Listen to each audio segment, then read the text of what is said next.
Hello दोस्तों, target exam with Pradeep में आपका स्वागत है। आज हम लोग कुछ प्रश्नों को हल करेंगे जो संवैधानिक विकास से रिलेटेड है। पहला क्वेश्चन है, निम्नलिखित में किस अधिनियम के अंतर्गत भारतीय विधान परिषद को बजट पर बहस करने की शक्ति प्रदान हुई? ये क्वेश्चन यूपीपीसीएस 2003 में पूछा गया है। तो इसका पहला ऑप्शन क्या है? भारतीय परिषद अधिनियम 1861, बी भारतीय परिषद अधिनियम 1892, सी भारतीय परिषद अधिनियम 1909, डी भारत शासन अधिनियम 1919। तो इसका राइट आंसर क्या होगा, आप लोग बताइए कमेंट बॉक्स में। तो इसका राइट आंसर होगा बी भारतीय परिषद अधिनियम 1892। आइए दूसरा क्वेश्चन देखते हैं। संविधान सभा में सदस्यों का चुनाव कैसे हुआ था? ये यूपीपीसीएस 1993 में क्वेश्चन पूछा गया था। पहला ऑप्शन क्या है इसका? ए सीधे जनता द्वारा, बी भारतीय राष्ट्रीय कांग्रेस के नामांकन द्वारा, सी भारतीय राज्यों के शासकों से नामांकन द्वारा, डी प्रांतीय विधान सभाओं द्वारा। आप लोग कमेंट बॉक्स में इसका आंसर करिएगा। इसका राइट आंसर क्या होगा? प्रांतीय विधान सभाओं द्वारा। अब तीसरा क्वेश्चन कूट वाला है, तो आइए देखते हैं। सूची फर्स्ट तथा सूची सेकंड को सुमेलित कीजिए तथा सूचियों के नीचे दिए गए कूट से सही उत्तर का चयन कीजिए। सूची फर्स्ट में एक नियंत्रण परिषद की स्थापना, बी सर्वोच्च न्यायालय की स्थापना, सी इंग्लिश मिशनरियों को भारत में कार्य करने की अनुमति, डी गवर्नर जनरल की परिषद में कानूनी सदस्य की नियुक्ति। सूची सेकंड में क्या है? नियामक अधिनियम 1773, दूसरा क्या है? पिट्स का भारतीय अधिनियम 1784, सी चार्टर अधिनियम 1813, फोर्थ चार्टर अधिनियम 1833। तो इसका मिलान कैसे करेंगे? इसका मिलान करेंगे। नियंत्रण परिषद की स्थापना ये कब हुई थी? बोर्ड ऑफ काउंसिल कब हुआ था? वो हुआ था पिट्स इंडिया एक्ट 1784 में। दूसरा बी सर्वोच्च न्यायालय की स्थापना कब हुई थी? तो ये हुई थी बी वन नियामक अधिनियम 1773 ईस्वी में। इंग्लिश मिशनरियों को भारत में कार्य करने की अनुमति कब हुई थी?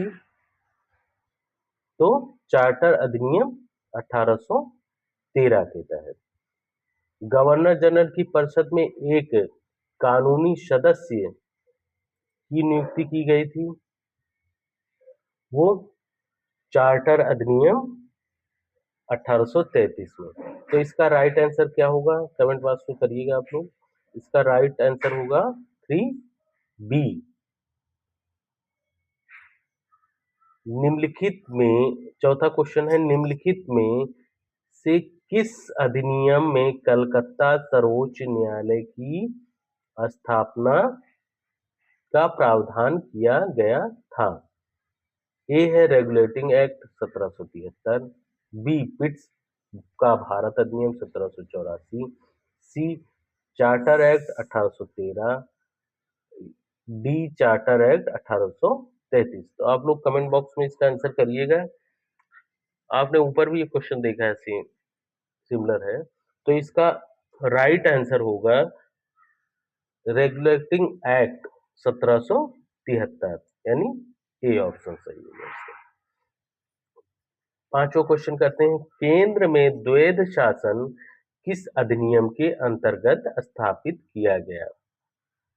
ये देखिएगा क्वेश्चन यूपी पीसीएस 2003, आरओ 2014 ये पूछा गया है। तो ए ऑप्शन इसका क्या है, भारत सरकार अधिनियम 1919। सरकार पहला ऑप्शन है भारत सरकार अधिनियम 1909। बी क्या है, भारत सरकार अधिनियम 1919। सी क्या है, भारत सरकार अधिनियम 1935। डी क्या है, भारत सरकार अधिनियम 1947।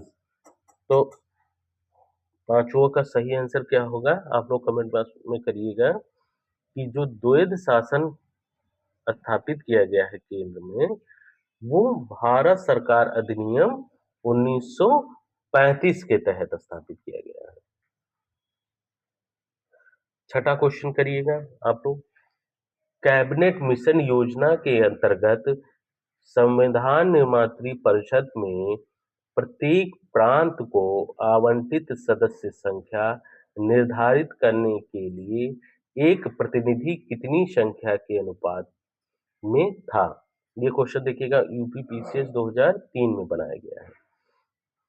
तो पहला ऑप्शन होगा 8 लाख की व्यक्ति, तो बी ऑप्शन होगा 10 लाख व्यक्ति, सी होगा 12 लाख व्यक्ति और डी होगा 15 लाख व्यक्ति। तो इसका सही आंसर आप लोग कमेंट बॉक्स में करिएगा।